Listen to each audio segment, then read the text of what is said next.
겨울이 오기 전에 용서하세요.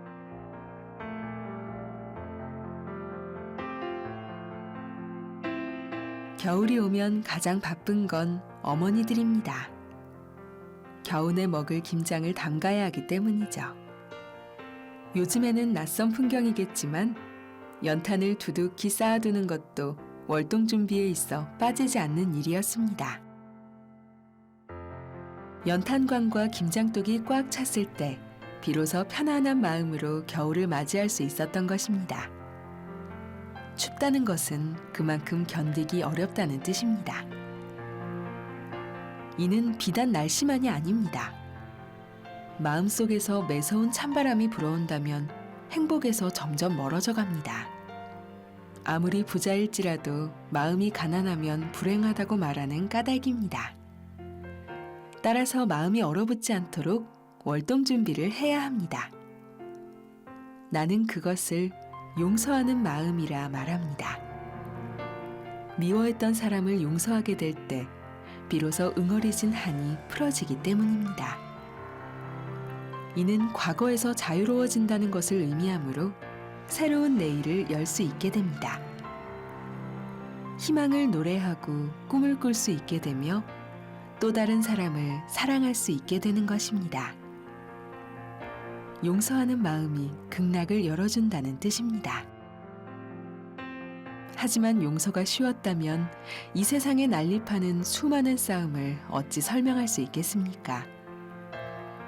용서라는 말 속에는 미움과 분노 등 부정적인 뜻이 전제되어 있기 때문에 그 마음을 먼저 없애야 합니다. 하지만 자신에게 피해를 주고 상처를 입힌 사람에 대한 분노가 쉽게 잊히겠습니까? 많은 사람들이 용서하지 못해 괴로워하는 이유입니다. 바꿔 말하자면 용서란 그가 아니라 나를 위해 하는 일입니다. 누군가를 오랫동안 미워해 본 적이 있다면 이 말의 뜻을 이해할 수 있을 것입니다.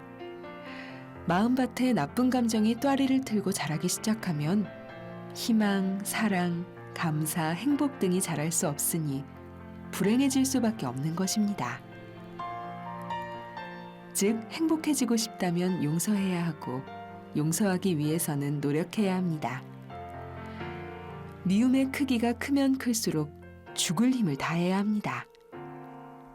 도저히 안 되겠다면 불쌍히 여겨보는 것은 어떨까요? 실제로 나 역시 지난날 사람에게 큰 배신을 당하고 몹시 힘든 시간을 보냈던 적이 있었습니다. 지금 생각해봐도 당시에 나는 그를 향한 미움을 주체할 수 없었습니다. 그로 인해 내가 더 힘든 시간을 보내야 했죠. 다행히 부처님의 가르침 속에서 저절로 용서하는 마음이 생겼으나 그 이면에는 동정심 또한 있었습니다. 금수와 다를 바 없는 사람을 미워하는 것이 부질없는 일임을 알게 된 것입니다.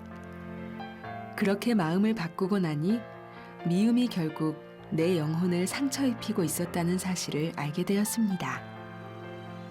마음에 매서운 칼바람이 불어 꽃과 나무가 메말라가는 것을 원치 않는다면 용서하고 또 용서해야 합니다. 그래야 나 또한 누군가에게 용서받을 수 있습니다. 나의 마음에서도 그의 마음에서도 향긋한 가을바람이 불어올 수 있는 것입니다.